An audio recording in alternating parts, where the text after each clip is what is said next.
So, first guest, first speaker, how many of you use Slack? All right, we are so honored to have Stewart Butterfield here. He's a good friend, probably one of the sharpest entrepreneurs I've ever met in my life, repeat entrepreneur. And let's welcome Stewart out to the stage.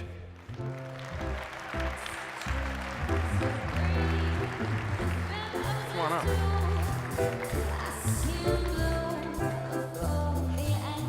That's some pretty good intro music, man. Yeah, perfect. Good morning. So, first of all, welcome to God's country. Thank you very much. I see these Slack billboards. I see buses. Like, when did you show up to Utah? I mean, you live in Canada. You're from Canada. You live in the Bay Area. Why Utah? This is a big campaign leading up to this moment on stage. Well, actually, it's How many first of all, how many have seen the Slack advertisements in the state of Utah? yeah, Okay. good. That money is not entirely wasted. Okay. We chose two cities, Salt Lake and Nashville, as kind of tests because Slack penetration is very high here. This is one of our most successful cities and relatively low in Nashville, and we wanted to see what kind of impact we would have with those. And funny enough, my Lyft driver last night just moved from Nashville to Salt Lake City and had this impression that Slack was like this much bigger thing than it actually was because of all the billboards. It's good. So, probably the most interesting part of the Slack story, when I first met you, we were up in Seattle, and we have the same venture capital firm in Excel, and I think our partner introduced us as, hey, here's Stewart. He's a repeat entrepreneur. He loves to start gaming companies, but he's not very good at it. And, you know, talk about your two gaming companies and this dream to be a gaming CEO, but out of that came Flickr. How many people know about Flickr? Sold to Yahoo, and now Slack. And I don't mean to offend you. No offense taken. So in 1992, I got to university and I got an account on the school's Unix machine, and my mind was just blown by the internet. So I could use email to communicate with friends who had gone to college in different places. There was a Unix program called Talk, which is an early messaging program. But the biggest thing for me and the biggest thing on the internet at that time was Usenet, so like a system of news groups, kind of like Reddit, but 25 years ago. And the ability to connect with people all over the world. You know, I grew up in Victoria, British Columbia. It's a pretty small town, about 300,000 people.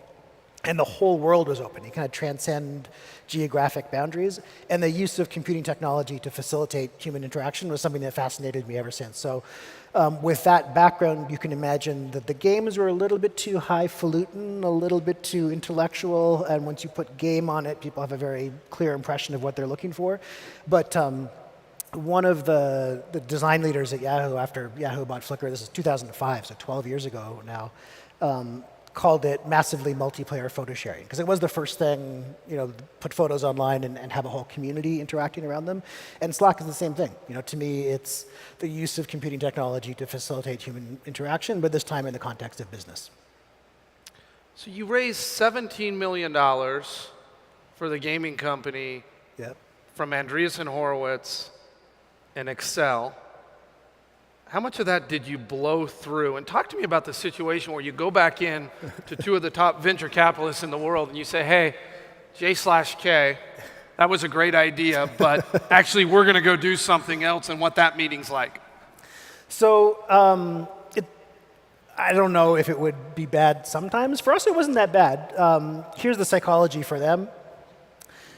They put $17 million in. They don't want a third of their money back. They want us to do something else. In fact, there's a little bit of an argument just to say that I don't believe that we're going to ever be the kind of business that would justify $17.5 million of VC investment on the basis of the game, so I think we should shut it down. But we developed the system for internal communication that we really loved. We thought this could be a business.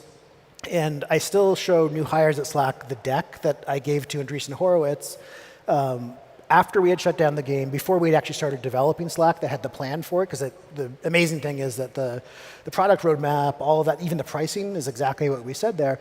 But at the time, we said, we believe that one day, in the fullness of time, if we got every single customer in the world who could possibly use something like this, we would have $100 million in revenue and thereby be worth $1 billion. And they said, good luck with that. How long ago was that? That we blew past 100 million in revenue? No. Oh, okay. That'd be cool to talk about, though. How long ago was you? That was the end of 2012, so like maybe November, December 2012. So like 5 years ago. Yeah. 6 years ago, you guys were sitting there presenting this idea that you were going to get to $1 billion, and they were laughing at you, pretty much, or just rolling their eyes. Yeah, pretty much. I mean, they said go ahead because otherwise they get virtually nothing back, and it's like holding onto a lottery ticket. And it turns out that that was a super good idea for them. Yeah. And now, talk about where Slack is today from users. I know you just raised it over $5 billion. There's been a lot out there in the press of every single major tech company in the world would love to have you as part of them. How do you think about Slack going forward? What do you guys have from a usage standpoint, and how do you do your metric? Well, we have millions and millions of people using it every day. Hundreds of thousands of organizations. There's millions of paid users, tens of thousands of paid customers, and they range from some of the biggest companies in the world down to like a lot of startups, 3-person, 5-person companies, but also a bewildering variety, like a dental office in the north of England, farms, police departments. Like there's literally detectives coming off shift, typing up notes about the investigation that they're currently engaging in to the detective coming on shift. There are restaurants running on it, and so it has obviously much broader applicability than we would have thought. So broad, in fact, that we think 5 years from now, everyone in the world will be using Slack or something like it. So we don't necessarily win all of that, but the advantages over email for internal communication are so large that that change is inevitable. So 5 years from now, everyone will be using Slack or something like it. Do you think email will go away, or what do you see as the design or the downturn of email to communicate? I mean, you have a pretty unique view of this because probably while we're sitting here, there's tens of millions of messages going on Slack right now. Yeah. But while we're up here on stage, there will be definitely tens of millions, and that's tens of millions of email messages that wouldn't have been sent. Email's not going and they would have been email if Yes. you didn't exist. They would have been. And in fact, there might have been more of them, more messages in volume had they been emails. It's hard to predict, right? We're old enough, most people in this room are old enough to be literally the last generation of human beings who will know life both before and after the internet. Because I can't imagine a world where humans survive, but the internet goes away. So that's a really big change. And it's very difficult for me to imagine email, because it has a lot of advantages, ever disappearing completely. But email plays a very different role than what we originally thought it would, right? You subscribe to marketing newsletters, you get a lot of marketing messages you didn't want in the first place. It's how you get invited to weddings, how people announce the birth of their kids. But it's also a filing cabinet for receipts for every transaction you engage in. It's the way you reset the password at your bank. Like, it's this really versatile and kind of omnipresent utility, but it's just not a very effective means for internal communication.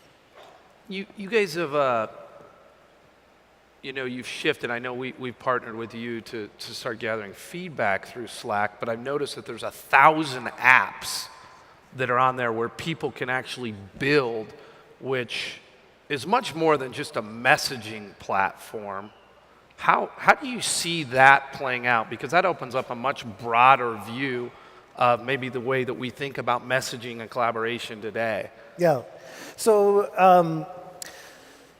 I don't know that we ever would have predicted that we would have 1,000 apps in the app directory, but that vision of Slack as a kind of universal hub that everything plugs into, so the people plug into, but also the systems that you're using, was there really from the beginning. So we started the game company. There was 4 of us, 2 in Vancouver, British Columbia, 1 in San Francisco, 1 in New York City. The natural thing for us to use was a system called IRC, so Internet Relay Chat, something that actually predates the web by a couple years. Has the advantage, like Slack does, that messages are directed to what are called channels instead of to individuals. And the channel can exist whether you're there or not. It can exist before you arrive on the scene and after you leave. So we built many, many extensions to IRC, but one of the things we found that was really interesting is not just for humans sending messages, but the systems that we connected to. So for example, we built a bot that would, when someone uploaded a file to the file server, announce that. And that meant that we had, a lot of situational awareness of what files are people are uploading. Oftentimes it saved someone sending the message. But the more information we routed into this proto Slack system, the more attention consolidated there. And the more attention consolidated there, the more information we routed in. And it was this really tight, virtuous circle so that there was one center of gravity for all the communication happening across the company. Eventually, we had our daily stats showing up there. We used it for monitoring and alerting. So if a database went down, that's where people got their notifications. And that's the role that Slack plays at a lot of companies today. It's like it is the central hub. It's where there's giant flows of information. We're obviously big users of our own product and probably more intense users than average. But every single customer support ticket, every time someone tweets at Slack, and together those are somewhere between 30 and 50,000 messages a month, all of those pump into Slack. Every time we make a sale, that's pumped in, and there's these giant flows of information that I can tap into, even aside from all the conversations that are happening. Yeah, let's shift gears for a second. We're gonna geek out. Stewart's one of probably the best product minds that I know to create two different products that have millions and millions of users. Let's talk about product for a second. As you think about product creation, there's something called, product drift, which can be a good thing, which is where you're starting out and you actually drift where the product goes in a way that maybe you didn't intend, which is very similar to the video game, but it's also a bad thing. How do you think about product in general, and how do you think about product drift or avoid product drift? A lot of us work for product companies, especially in the internet today. Let's talk about product. So yeah, I think the fundamental, and this is something that you and I agree on from previous conversations. The most important point, and I think this is the most important point in pretty much every business, is to really put the customer first. And that sounds trite, but it's harder than it seems. And I tweeted about this a little while ago, asking for names for this phenomenon whereby you go to a restaurant website, and what you want is the menu, the address, the phone number. I think that's it. Maybe I'm missing something. And what you get is this auto-playing music and photography that's panning by. If they show the phone number, it's a picture of the phone number, so you can't tap it and just phone them. You have to write it down or remember it and type it out. And why is that? No one wants that. It must be that even the people who run the restaurant or make restaurant websites sometimes themselves go to other restaurants and they just want the address or the menu or the phone number. And the name that came back was owner's delusion. So I love that because the owner's delusion is just so seductive and so powerful. And the way that we evaluate other people's software, other people's services, other people's business is very different than the way that we evaluate our own. And that's a mindset that we've tried to really bake in at the most fundamental level. What do people care about? And this is not to say that we get 5 stars across the board on any of these things, but what do people care about? How fast it launches, how easy it is to change channels, how easy it is to compose a message. And the draw of these features that are really cool or sexy or interesting or fun to work on can be this allure that's so powerful that people drift off of what is actually going to be valuable to customers into this kind of I'm trying to think of a good word to finish that sentence, but ego-stroking approach to product development. How do you keep your engineering teams and your product teams focused on that, right? How do you keep them Well, we have a big advantage, right? So, and that is that we use the product every day. So if there's something that's really irritating, we deal with it. Whereas if you were a software engineer working for a payroll processing company, you could work there for 40 years and literally never once process payroll yourself. So you don't have to live with any of that pain. The designer of the Hawaii missile alert thing obviously wasn't the same as the user of the Hawaii missile alert thing either. And that's the typical case. So I think we have a big advantage in that, and we do put a lot of effort in to maintain the mindset. But this is something that we talk about a lot internally. When you compare the parts of Slack that employees at Slack use every single day to the parts of Slack that employees at Slack use very rarely, like creating a new team, signing up for your first account, changing some obscure administrative preference, the degree of polish here is much higher than here. So it's still like an effort that you have to put in continually. And that explains why most enterprise software companies aren't as good Yeah, as man. the consumer base.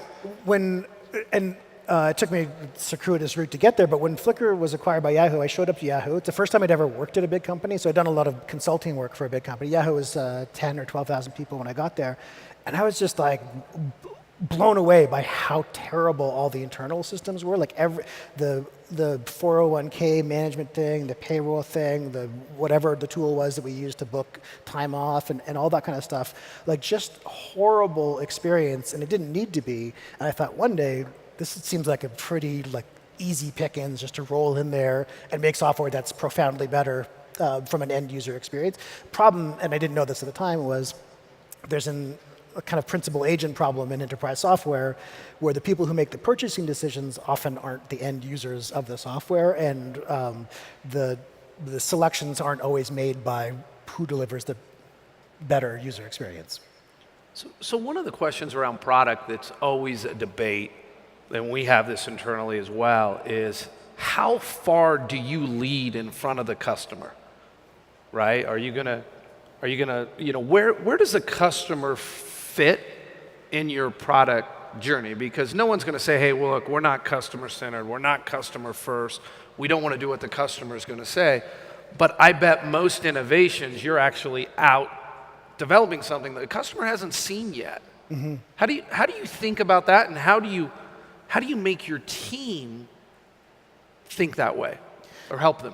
It's well, I mean, there's two parts to that. One is just the whole mode of working on Slack is fairly different, and there's a continuum from when people first start using it to maybe a couple years later when they're deep into that Slack way of working, which typically will drive a lot more transparency and have this shared archive that accrues in value over time.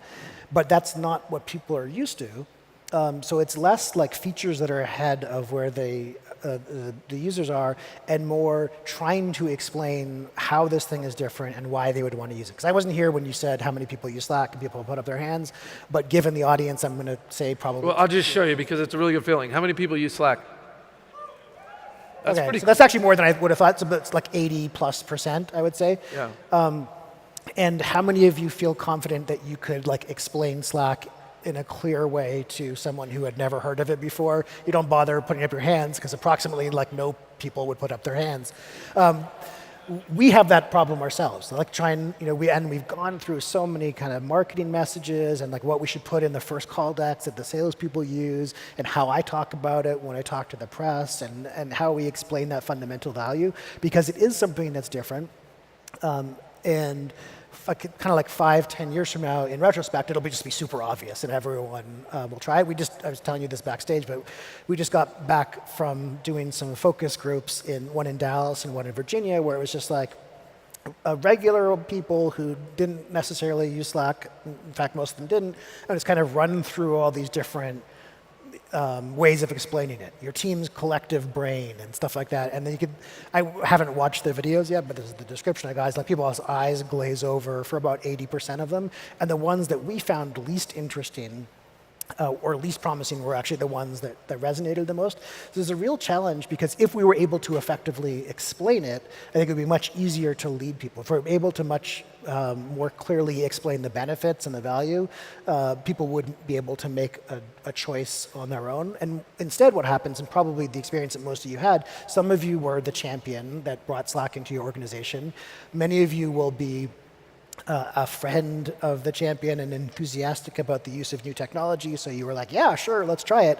And some of you will be like the person who didn't care. That's not what you were doing today. You had something else you were focused on. You have some project you're working on that's important to you, and you have a performance review coming up, and you want to get that project finished, and someone's like, hey, we're going to change the way we're communicating internally, and it just shows up for that for you, for these people, as a pain in the butt. Like this is like another stupid thing that we have to do at work.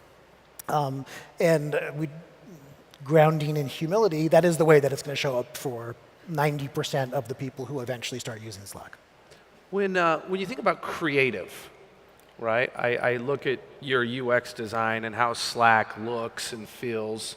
How do you think the intersection, and every company does this different, between creative and product and engineering, how does that work in your world, and what's your philosophy around that? Well, we try to blend them as much as possible to try to find engineers who are interested in user experience and in the creative side of thing, and also try to find designers who, whether or not they already have a deep understanding of the technical side, are willing to allow that to inform their decision making. Because there is this real dialectic back and forth, right? Time is finite, resources are finite, the amount of complexity that anyone can hold in their head is finite. And so there's like what we would do if none of those constraints existed, and then there's what we're actually going to deliver. And a lot of those are finding the most interesting compromise between the technical constraints and the financial and time constraints and the user experience that you want. And sometimes you actually, through those constraints, arrive at creative possibilities which you wouldn't have otherwise arrived at. And I think about this, I don't want to get too far off topic, but the role of constraints and creativity is something that's always been fascinating to me. Like you think about poetry, the whole thing is just constraints. Like you have a meter, you have a rhyme scheme, you have a number of lines. Music has the time signature, the key, the mode. And there's a lot of really interesting, to the extent that there are creative competitions in the world, they're all grounded in some arbitrary constraint, like 48-hour filmmaking competition or two-color ink competition in old graphic design schools. So the idea of a limitless infinity of possibilities actually makes creative thinking a lot harder. When you think about bets, right? You've got your main products, you've got everything. How do you think about placing new bets and wild bets and maybe things that are a little out there for you? I mean, you hear Bezos and Amazon talk about all the different bets they're making, and only we only see a percentage of them. With something that's so aggressive of what you're doing, how do you think about that? Yeah, on the management side, this has been fascinating for me because let's just put it out there, getting better, but lousy manager to start, and suddenly I'm in charge of a 30-person company, a 50-person company, a 100-person company, a 500-person company. Now it's 1,000 people. So I have had to get better at this. And one of the things that was really interesting to me was the psychological change as you go from when we first started developing Slack, it was 8 people. And shortly after we launched, it was maybe 20 people or something like that. The psychological change in people's willingness to take risks changes dramatically. And I finally got a good explanation for this reading that book, Thinking Fast and Slow. So someone comes to you and says, I got a coin here. It's slightly weighted. There's a 5% increased chance that it'll come up heads. And I'm going to bet you $100,000 or $1 million or $10 million or whatever is a big multiple of your net worth, that it's going to come up tails. So you get the odds in your favor. You're probably going to say no, because if you lose that bet, you're bankrupt, that's it. You're going to be digging out of that hole forever. But if you had, if they said instead it's $100, and by the way, I'll flip the coin with you all day long, then you'd be a dope not to take it, right? You should say, yes, I'll flip that coin all day long. That's what it's like from my perspective, right? From the executive perspective, when you look down at the whole company, there's all of these things that we could do where the expected value is higher, but the odds of success are very low. And from the perspective of someone managing or choosing to engage in this project, they think this could bankrupt me, right? I take this project on, it fails, I look like an idiot, I lose the esteem of my peers, my manager gives me a negative performance review, the risks are too great for this one. I'm going to take this other project where the chance of success is higher, but the expected value is actually lower. So driving people towards that has been a challenge, and the explanation, this is what I'm working with today, so we'll see how good it is, has been a lot more like video games. So you play a game, you have some objective, you're trying to get out the exit, or you're trying to save the princess and Mario, or whatever it is, and you do something, and then you die, and you're like, oh, okay, And then you try something else, and then you die, and you're like, this is frustrating. And then you try something else, and then you die, and you try something else, and then you die, and you keep going. This is fun, by the way. And then finally you figure it out, and you're like, yeah, that's amazing. Now, all of the things that you tried that didn't work were just like good guesses at the time that you thought would work. You don't feel ashamed about them. You don't try to hide them. You don't try to rationalize and explain why you didn't really die, like it was somehow something else. And yet failures in the context of work really feel like, like they sting, and you want to kind of come up with some narrative around them that says why this wasn't really a failure. Whereas if you can take those as lessons that lead you towards that eventual win, it changes the dynamic completely. So in order for that to be successful, obviously the management style has to change a little bit, where people are not punished for making well-intentioned and well-reasoned things that turned out to have been wrong. Because like most stuff is going to be wrong, right? Like, I don't know what percentage, but most things you try, and there's a lot of entrepreneurs in the audience, so everyone will be familiar with this experience. You're like, the next thing that we're going to do is going to be super successful. Like, we haven't done any search ads, we're going to do some SEM, that's going to make the difference in growth. And then you're like, damn, that didn't work. Okay, so now we're going to try some influencer marketing, or now we're going to try hiring a bunch of salespeople, or now we're going to move our support team to be outsourced. Now, whatever it is, right? Like, almost everything you try in business fails, and I think I have a lot of admiration for Amazon and Bezos for that ability to maintain at a scale which is, 100 orders of magnitude greater than where we're at, to maintain that spirit of being willing to take the risks and find those winners, even though you have to withstand the pain of losing over and over again. Yeah, and I think that same attitude that you have is obviously why you exist today with Slack and not just a failed gaming company, right? Which I think is pretty cool. So we got time for one or two more questions. You text me a month ago and you're like, hey, I'm doing this event in Salt Lake.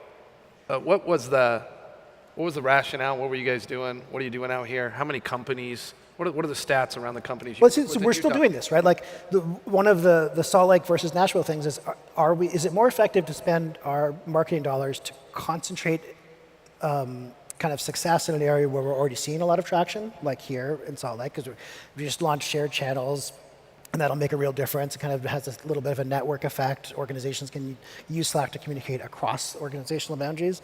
Or are we better off to go to where there's like more greenfield, there's fewer people using Slack, and concentrate our advertising dollars here? So we did advertorials, we did local press, we did some direct mail, we put up billboards, we did outdoor stuff. We did Best Monday Ever.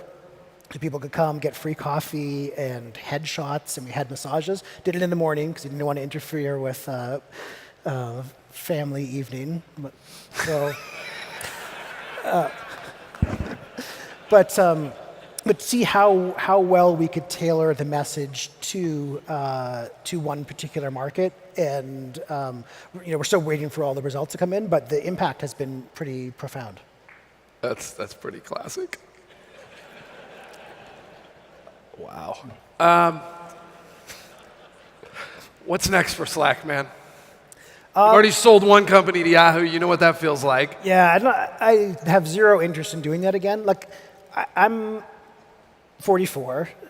We did a lot of things right, and we're hardworking, and we're clever and stuff like that. But like, overwhelmingly, the factors that go into this kind of success are happenstance, chance, accident, timing, a bunch of things that you could never recreate. So I'll never have an opportunity like this again, and I'm very conscious of that. So if I ever want to see how far we can go, how big we can make it, this is that shot. So very little interest in acquisition. And when I think about the product side, there's a lot that we can do with all the signal that arises from the interactions on Slack and the messages to augment the experience of individuals using it. So to try to, not AI in the sense of replacing people, but AI in the sense of making them more powerful. So you have this vision of like knowledge workers given the equivalent power that ditch diggers were given when they were given a backhoe. So like digging a ditch with a shovel is hard. digging it with tobacco is easy. We want to make people's working life simpler, more pleasant, and more productive. And one of the ways to do that is to make them equivalently more powerful. 9 seconds left. This is beautiful. Hey, first of all, thanks for coming out, man. We want to see you here more. We know you're incredibly busy, but this is your home. Yep. So I love to the Utah state. more, and we'll see you. Stewart Butterfield, Thank you very thanks. much.